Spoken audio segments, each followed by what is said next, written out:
योगी ने शपथ ली है संविधान की और मुख्यमंत्री बने हैं उत्तर प्रदेश के, मगर वो संविधान का गला घोट रहे, संविधान की धज्जियां उड़ा रहे, इस तरह से हिंदू मुस्लिम के बीच में आपस में नफरत फैलाने वाली बातें करके।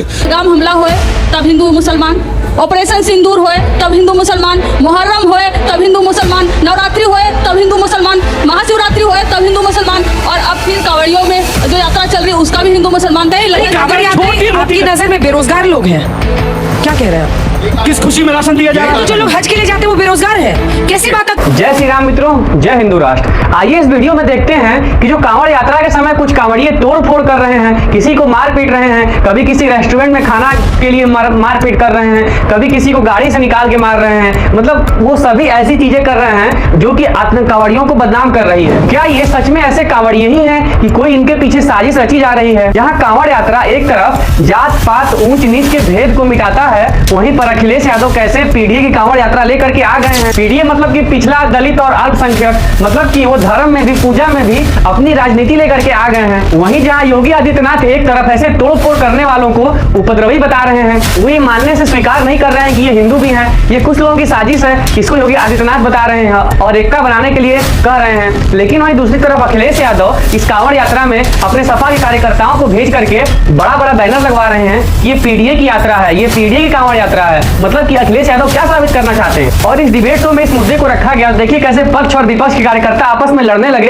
तो डिबेट शो तुरंत दंगल शो में बदल गया और अंजना ओम कश्यप को ये डिबेट शो संभालना काफी मुश्किल हो गया। सच में अगर आप सच्चे सनातनी हैं तो इस वीडियो को लास्ट तक जरूर देखिएगा और अब वीडियो को लाइक करके चैनल को सब्सक्राइब जरूर कर दीजिएगा, ताकि और भी ऐसे वीडियो बनाने के लिए हमको मोटिवेशन मिल सके। आइए हमारे वीडियो को लास्ट तक पूरा देखते हैं और आपकी इस पर क्या प्रतिक्रिया है हमें कमेंट में भी जरूर बताइएगा। ताजिया कहीं निकल रहा है, मुहर्रम की नमाज कहीं यात्रा निकल रही है और वहां सड़कों के ऊपर, चाहे फिर भागलपुर हो, चाहे फिर वो शेषामऊ हो, बिहार के अंदर 4 जगह पे हो, उत्तर प्रदेश के अंदर 5 जगहों में हो, उज्जैन के अंदर, वहां लोग मर जाएं, वहां लोगों को दंगा फसाद कर दिया जाए, पुलिस की गाड़ी में आग लगा दी जाए, पुलिस वाले को चाकू मार दिया जाए, इन विपक्ष के लोगों में से एक ट्वीट नहीं निकलता? क्या देश के अंदर अब राजनीति केवल सनातन धर्म को मानने वालों को ही बलि चढ़ा करके तुष्टिकरण के लिए और वोट के लिए करी जाएगी? Good question, you are a good question. Yogi ने शपथ ली है संविधान की और मुख्यमंत्री बने हैं उत्तर प्रदेश के, मगर वो संविधान का गला घोट रहे, संविधान की धज्जियां उड़ा रहे, इस तरह से हिंदू मुस्लिम के बीच में आपस में नफरत फैलाने वाली बातें करके। अब कावड़ दे के संविधान सबको इजाजत देता है, सबको इजाजत अपना अपना त्योहार बनाने की, कावड़ को इजाजत है कि अपना कावड़ निकाले, वही मुसलमानों को इजाजत है अपना मुहर्रम का जुलूस निकाले। मगर डिस्क्रिमिनेशन कैसा होता है उनको ये नहीं दिखता है। कावड़ अभी 15 दिन अगर यूपी से मेरठ तक का हाईवे रोक दे, किसी को आपत्ति नहीं होती, ना कोई आपत्ति लेता है। मगर वहीं पर अगर एक मुसलमान 5 मिनट या 10 मिनट जुम्मा के दिन रस्ते के ऊपर नमाज पढ़ लेता है अंजना जी, तो उसको पुलिस वाले लातों से मारते, सबको ऑब्जेक्शन हो जाता है, सड़क घेर लिया, सड़क रोक लिया। तो ये डिस्क्रिमिनेशन नहीं है क्या? उसको वो नहीं दिखता, उनको मुहर्रम का दिख रहा है। अब कावड़ के ऊपर क्या कहा आपने कि कुछ कावड़िए जो जाते हैं एक अच्छा काम करने के लिए, अच्छा सवाब कमाने की नियत से, वो जाकर ढाबों के ऊपर जा रहे हैं, आधार कार्ड बता, पैंट उतार के दिखा, उसको वायर से मारा जा रहा है। अरे एक ढाबे की मालकिन तो हिंदू थी, उसने हाथ जोड़ के बोला कि ठीक है प्याज आ गया, मेरी गलती हो गई, मेरे नौकर को छोड़ दो। उसके नौकर के हाथ तोड़ दिए, उसका गले को लूट लिया, तो क्या तुमको दुआ देगी बदुआ देगी? तो क्या रूल ऑफ लॉ से चलेगा देश ऐसा धांधली से? अरे झूठ बोल रहा है, ये झूठ बोल रहा है। देखिए हर किसी को भी कायदा कानून अपने हाथ में लेने का अधिकार नहीं है। गलत बात कही गई। नहीं, नमाज की तुलना, सुन लीजिए वारिस जी, नमाज की तुलना कावड़ यात्रा से नहीं करी जा सकती। क्यों नहीं? फ्रेंड्स वीडियो को छोड़ करके मत जाइएगा, लास्ट तक जरूर देखिएगा और अपनी प्रतिक्रिया कमेंट में बताते रहिए। जो नमाज है फर्ज है, उसमें खुतबा सुनना होता है और वो नमाज मस्जिद में पढ़ने जाते हैं। मगर मस्जिद में जगह नहीं होने की वजह से कोई रास्ते में पढ़े था, कोई किसी को शौक नहीं कि धूप में बारिश में रास्ते के ऊपर खड़े हो जाए नमाज पढ़ने के लिए। मगर क्योंकि प्लेस का कंसेंट है, मस्जिद नहीं, आप मस्जिद बनाते हो, अवैध निर्माण करके उसको तोड़ देते हो, मस्जिद बनाएंगे नहीं, नहीं घर पे नहीं पढ़ सकते। जुम्मा की नमाज मस्जिद में जमात के साथ पढ़ना फर्ज है। क्या नहीं पढ़ सकते जुम्मा की नमाज घर पे? पहलगाम हमला होए तब हिंदू मुसलमान, ऑपरेशन सिंदूर होए तब हिंदू मुसलमान, मुहर्रम होए तब हिंदू मुसलमान, नवरात्रि होए तब हिंदू मुसलमान, महाशिवरात्रि होए तब हिंदू मुसलमान, और अब फिर कांवड़ियों में जो यात्रा चल रही है उसका भी हिंदू मुसलमान। और आपको भी मालूम है, या ऑडियंस में बैठे सबको मालूम है, और हिंदू और मुसलमान की पॉलिटिक्स किसको सूट करती है? उन्हीं को करती है जो कहेंगे कि कटो बटोगे तो कटोगे। किस लिए वो नारा था? वही नारा था। तो हमारा सीधा सवाल है कि आप हिंदू और मुसलमान करते हैं, लेकिन सवाल यह है कि सरकार किसकी है? बात सिर्फ और सिर्फ लॉ एंड ऑर्डर की है, क्योंकि हमारी सरकार रहती तब भी सवाल लॉ एंड ऑर्डर पे उठता। आप हिंदू और मुसलमान के बियॉन्ड आपकी यूपी में सरकार है, 20 साल से आपकी बिहार में सरकार है, आप हाजीपुर की बात कर रहे हो। हर साल बेगूसराय में कौन है वहां का सांसद, हर कोई जानता है, उनको बोलने की आदत है। हर साल मुहर्रम में, महाशिवरात्रि में, नवरात्रि में वहां पर कोई ना कोई घटना होती है। खाओ माँ कसम। एक ही सुर में ऑपरेशन सिंदूर भी कह दिया, पहलगाम आतंकी हमला किया। ये भी एक सच्चाई है कि पहलगाम में धर्म पूछकर मारा गया। सच्चाई ये है। सच बोलने में विपक्ष को इतनी दिक्कत क्यों होती है? अंजना जी, दिक्कत नहीं है, सच्चाई है, सच्चाई सच्चाई है। एक सुर में बोला ना कि हिंदू मुस्लिम करते हैं। कावड़ भाई हमारे जो कावड़ यात्रा लेकर के आ रहे हैं, मैं शुरू से कहता हूं, आया रहा हूं कि उनका एहतराम होना चाहिए।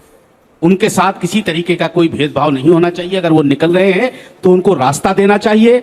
और जो हिंदू मुस्लिम का एंगल लाया जा रहा है, अगर किसी चश्मे वाले की दुकान तोड़ी गई है तो उसमें मुसलमान नहीं था, किसी पुलिस वाले को अगर रास्ते में मारा गया है, किसी स्कूल की बस तोड़ी गई है तो उसमें मुसलमान नहीं थे, तो बार बार हिंदू मुसलमान का तस्करा लाना ठीक नहीं। नमाज का जहां तक तस्करा किया है, आप योगी आदित्यनाथ जी मुख्यमंत्री हैं, शासक हैं, फूल बरसाते अच्छी चीज है, हमने कभी एतराज नहीं किया कि आपने फूल क्यों बरसाए, लेकिन हमें 5 मिनट की इजाजत तो दो हमारे मुल्क में नमाज पढ़ने की।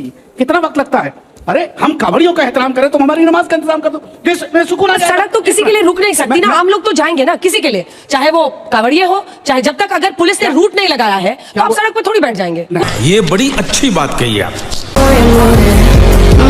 कोई भी ना कावड़िए वहां से सड़क आप रोकेंगे। एक बात बताइए, जैसा अभी सिद्धार्थ जी ने कहा कि 4 करोड़ लोग निकल रहे हैं, 1 मिनट में निकल गए 4 करोड़ लोग, 5 मिनट में निकल गए 4 करोड़ लोग। ये तो क्या बंद उसमें नहीं उसमें राशन लगा दें सर, कि भाई इतने रुक तो जाइए। नहीं बात तो आप पूरी बताइए, करिए। कॉमन सेंस की बात करिए ना इसमें। मैं किसी धर्म आप का कॉमन सेंस की बात करिए। लॉजिकल- नहीं आप कॉमन सेंस की बात नहीं करता, करिए, इतने जाएंगे इतने नहीं जाएंगे। अरे सुनिए तो, ऐसा मत कीजिए। मैं ये कह रहा हूं कि सवाल पूछना तो हाथ उठाइएगा आप लोग। जानते हैं कि ये क्यों छुपा जा रहा है कावड़ियों के पीछे, ताकि छोड़ा जा रहा है? क्यों छुपा जा रहा है कावड़ियों के पीछे, जानते हो? उन पर तो फूल भी बरसाए जा रहे हैं, क्या दिक्कत है? अच्छी बात है, मैंने तो पहले ही कहा कि बरसाना चाहिए। हाँ। लेकिन नमाजियों पे भी जो बरसाओ। 80 करोड़ बेरोजगारों को राशन दिया जा रहा है, वो ना चुनाव में आ जाए कि बेरोजगारी है, इसलिए कावड़ियों के पीछे छुपा जा रहा है। इनका connection जो नहीं है। एक मिनट, जो नौजवान नहीं। हमारा अरे दर दर भटक रहा है, उसके पीछे छुपा जा रहा है कि कोई सवाल ना कर लेगा कि बिहार में नौकरी क्यों नहीं दी, बिहार से क्यों पलायन हो रहा है, उस पर सवाल ना कर। अभी परसों, मेरे ख्याल से कल ही, सावन के महीने में मोदी जी का चहीता मंत्री घूस खा रहा है, उस पर सवाल ना खड़ा हो जाए, इसलिए लाया जा रहा है। सनातन खतरे में है कि नहीं? अरे लगे कावड़ यात्रा छोटी-मोटी- आपकी नजर में बेरोजगार लोग हैं,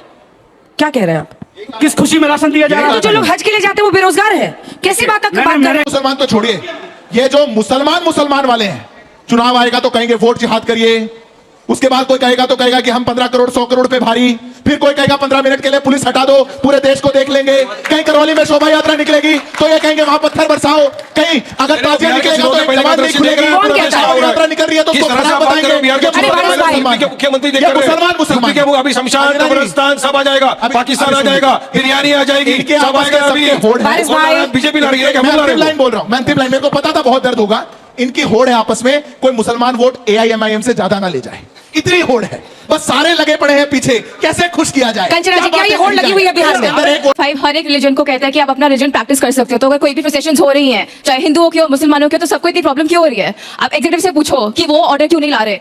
it applies to both Hindus and Muslims. Article 26 कहता है रिलीजियस इंस्टीट्यूशंस बनाना चाहिए। मेरे को ये समझ में नहीं आ रहा है कि आपके मस्जिदों में नमाज अदा करने की जगह नहीं, जबकि वक्फ बोर्ड के पास इतनी जमीन है, फिर भी आप क्या कर रहे हो? वक्फ बोर्ड का मैटर सुप्रीम कोर्ट में पेंडिंग है, उसीलिए हम लोग लड़ रहे हैं। सरकार की नीयत पे वहां भी खोट है। हम चाहते नहीं कि सरकार हमारी वक्फ की जमीनों को खा जाए, क्योंकि खा के सरकार दे देना चाहती है अडानी अंबानी को, उनके दोस्तों को। ये है कि जब ताजिया जुलूस निकाला जाता है तो उसको कला और आस्था का नाम दिया जाता है, लेकिन कांवड़ यात्रा पे इतना विवाद क्यों खड़ा हो रहा है? बोलता आपने क्या क्यों बोलता हूं? बीजेपी सरकार जब से सत्ता में ये इस तरह हो रही है। आपने देखा कांवड़ कितने साल से चले आ रहे हैं? क्या 11 साल से पहले आपने कभी सुना था कि किसी की दुकान पे जाके आधार कार्ड चेक किया, किसी का QR कोड चेक किया, किसी की चश्मे की दुकान में जाके तोड़ा, किसी के बस को जाके तोड़ा, बच्चों को गाड़ी से निकाल के मारा, क्या गाड़ी को पलटी मार के तोड़ा? किसी ने सुना था 11 साल पहले? नहीं। अभी ही क्यों? और आप जैसा बोल रहे हो हिंदू खतरे में, मैं बोलना चाहता हूँ हिंदू खतरे में कैसा है? देश का प्रधानमंत्री मैंने हिंदू, नहीं कहा। देश का होम मिनिस्टर हिंदू, देश के बड़े बड़े एंकर हिंदू, अरे देश का पूरा मीडिया इनको इतना obsession है ना इस से। ये बोल रहे हैं। गलत बात। ये अरे बोला सईद इन्होंने। अंसारी यही पे है, ये बोला ना इन्होंने। वो दिखते नहीं आपको? सुनो,